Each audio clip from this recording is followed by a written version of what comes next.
नमः शिवाय।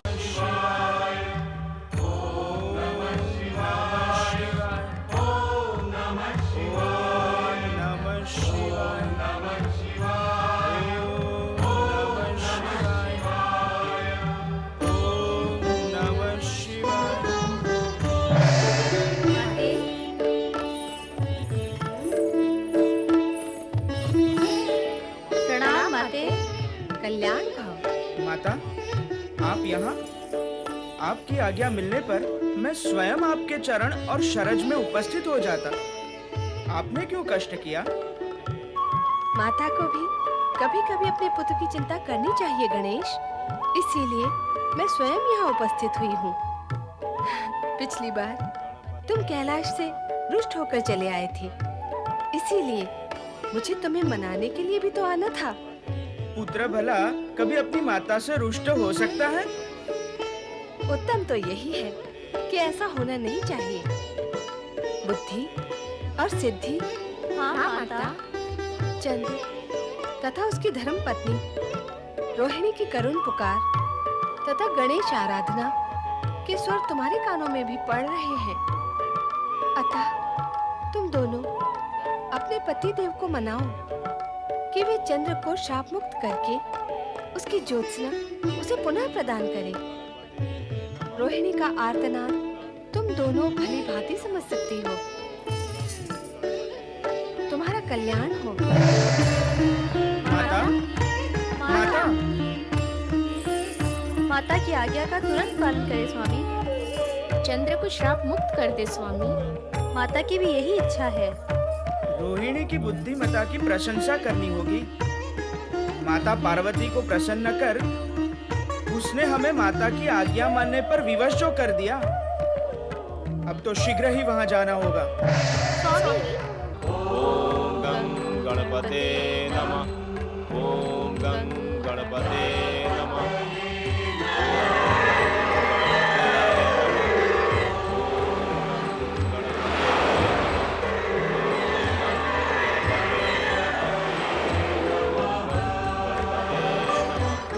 चंद्रदेव,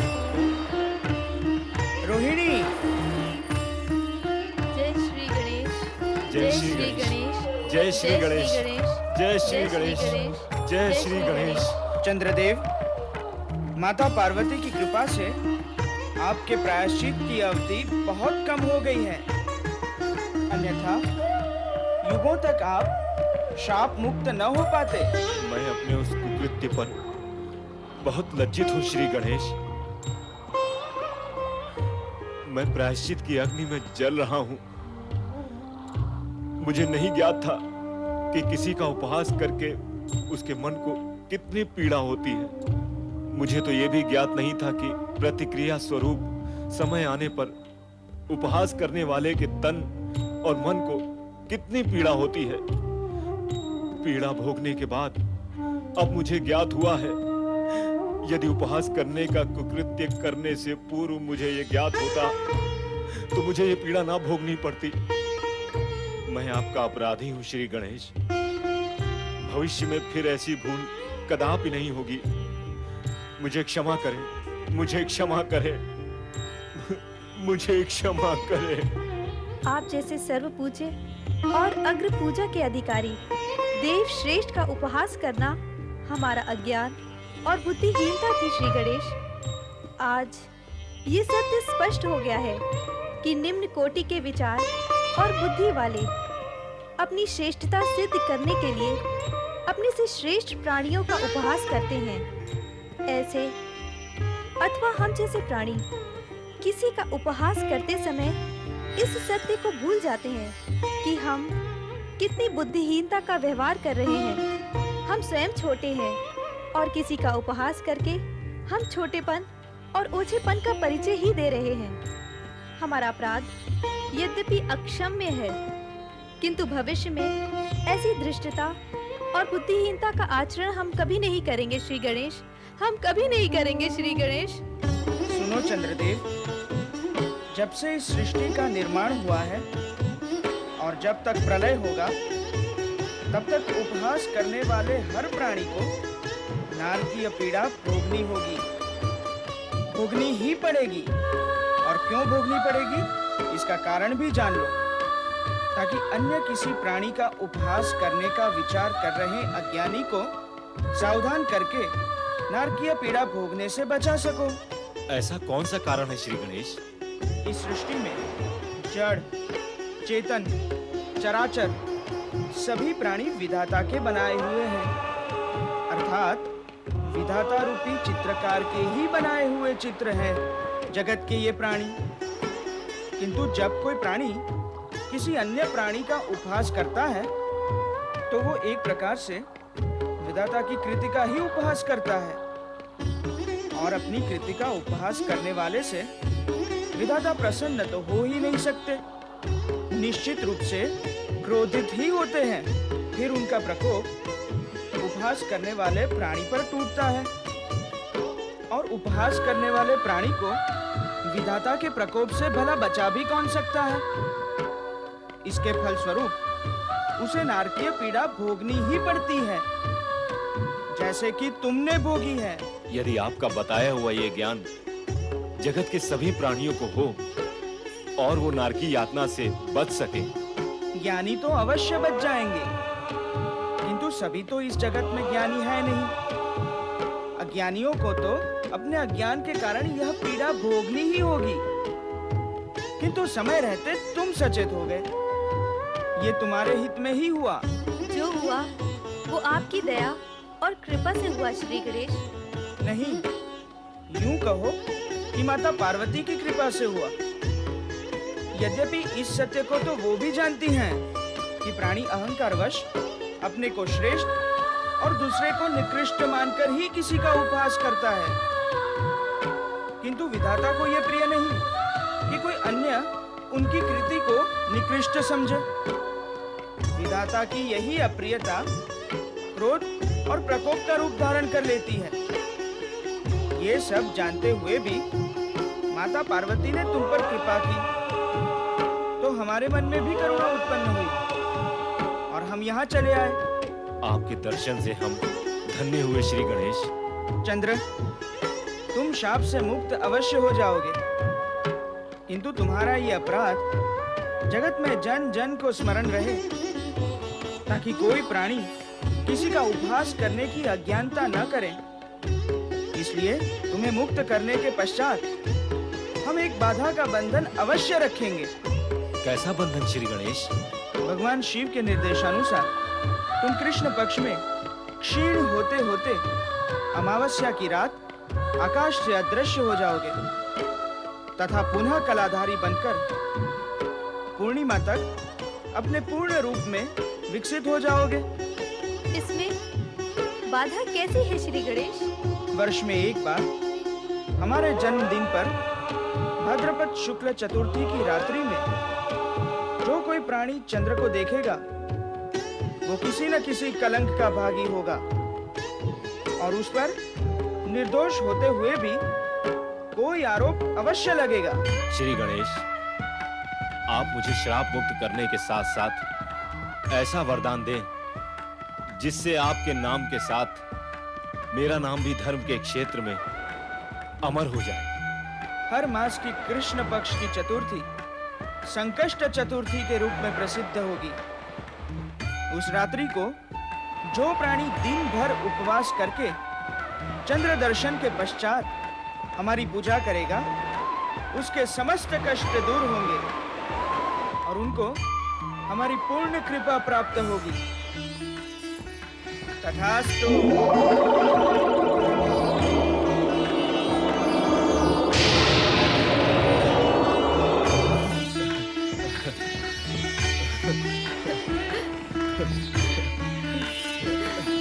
जय गणेश।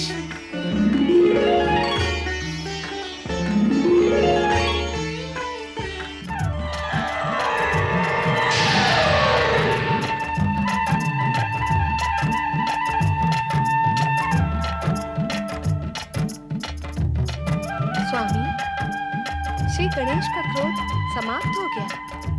ये सब तुम्हारे कारण हुआ है देवी। तुमने गणेश को शाप मुक्ति के लिए प्रेरित करके सारे जगत की शुभकामनाएं अर्जित की।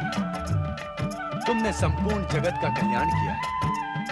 जगतवासी तुम्हारे इस उपकार के लिए सदा तुम्हारे ऋणी रहेंगे। अब चारों ओर उत्सव का वातावरण है।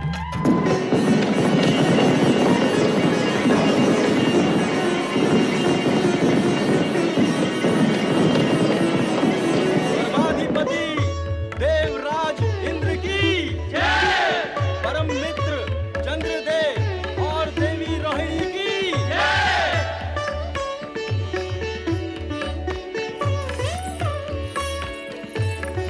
प्रणाम गुरुदेव। पधारे गुरुदेव, आपका स्वागत है। प्रणाम स्वीकार करें ऋषिवर। प्रणाम गुरुदेव। इस हर्षोल्लास से ऐसा प्रतीत होता है कि आज स्वर्गलोक में आनंदोत्सव का आयोजन है। हाँ, आज तो स्वर्गलोक में धूम मची हुई है। ऐसा ही है ऋषिवर। मित्र चंद्रदेव श्री गणेश के शाप से मुक्त हुए। इसी उपलक्ष्य में हमने आज स्वर्ग में नृत्य व संगीत के उत्सव का आयोजन किया है, इसीलिए आपको भी आमंत्रित किया है। उत्तम, अति उत्तम। देवदूत, आपके दोनों परम शिष्य देवर्षि नारद और मुनि पर्वत आपके साथ क्यों नहीं पधारे? वे दोनों मित्र साथ साथ विश्व भ्रमण के लिए गए। देवराज, आपने पहचाना इन्हें? ये हैं ऋषि वामदेव, हमारे परम मित्र। हमने अपनी ओर से इन्हें स्वर्ग में आमंत्रित किया है। ये अपनी सिद्धि एवं तप के बल पे स्वर्ग तक पहुंचे हैं। इनका सम्मान करें देवराज। देवगुरु, चंद्रदेव व देवी रोहिणी के साथ इनका भी स्वागत हो जाएगा। आप पधारे। गंधर्व क्रोंच का प्रणाम स्वीकार करें ऋषिवर। ऋषिवर, आप आसन ग्रहण करें।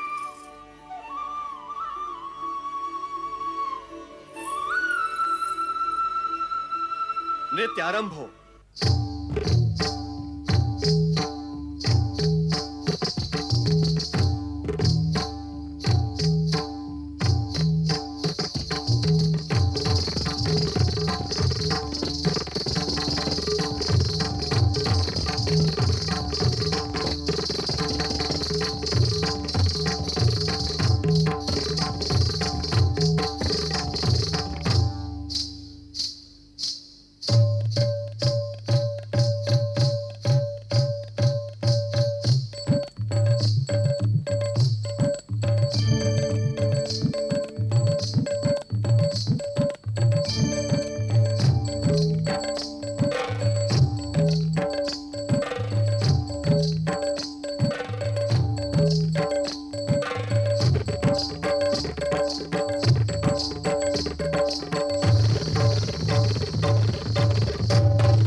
दुष्ट क्रोच, धृष्टता की है तूने।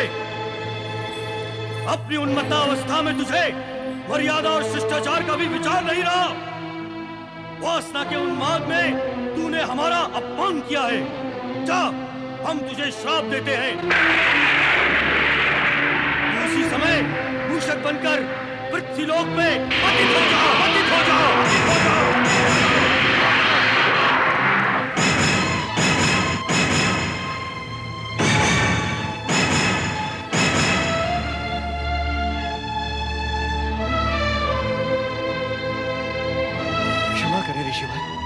क्षमा करें। क्रौंच गंधर्व की तनिक सी भूल का इतना कठोर दंड ना दे। आपका अपमान करना क्रोच गंधर्व का उद्देश्य नहीं था ऋषिवर। क्रोच को क्षमा कर दे पूज्यवर, क्षमा कर दे। आप तो तप, ज्ञान और क्षमा का भंडार है। आपकी क्षमा से क्रौंच को नया जीवन प्राप्त होगा ऋषिवर। अपना शाप वापस ले ले ऋषिवर। नहीं, कृपा कर अपना शाप वापस ले ले। एक बार दिया हुआ श्राप कभी वापस नहीं लिया जा सकता।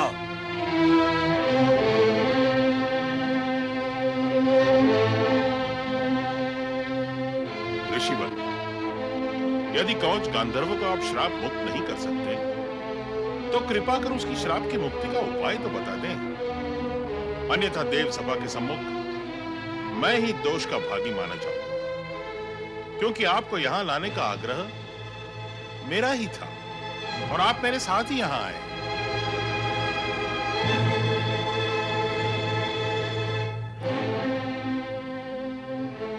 जिस श्री गणेश ने चंद्र और रोहिणी को श्राप मुक्त किया है, वे ही इसे भी श्राप मुक्त कर सकते हैं।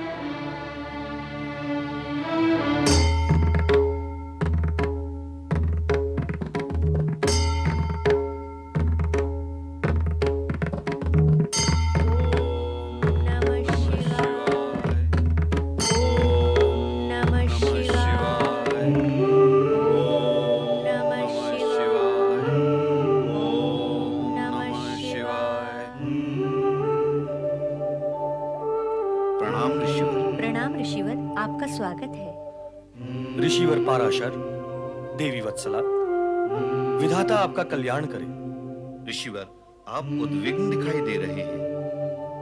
हाँ ऋषि पाराशर, देवगुरु बृहस्पति ने हमें स्वर्गलोक में आमंत्रित किया था। अपनी तपोसिद्धि के बल पर हम सदैव स्वर्गलोक गए भी थे, परंतु वहां हमें एक कटु अनुभव हुआ। कटु अनुभव? कैसा कटु अनुभव? क्रोच नाम के एक गंधर्व ने हमारे साथ दृष्टता की और हमने उसे श्राप दे डाला। तब से हमारा मन अत्यंत उद्विग्न है। मन कहीं टिक नहीं रहा है। सर्वविदित है कि अपनी व्यथा दूसरों को ज्ञात कराने से तनिक शांति का अनुभव होता है। इसलिए मैंने अपनी मन की दशा आपको ज्ञात करा दी, ताकि मन शांति का अनुभव कर सके। अच्छा, अब हम चलेंगे।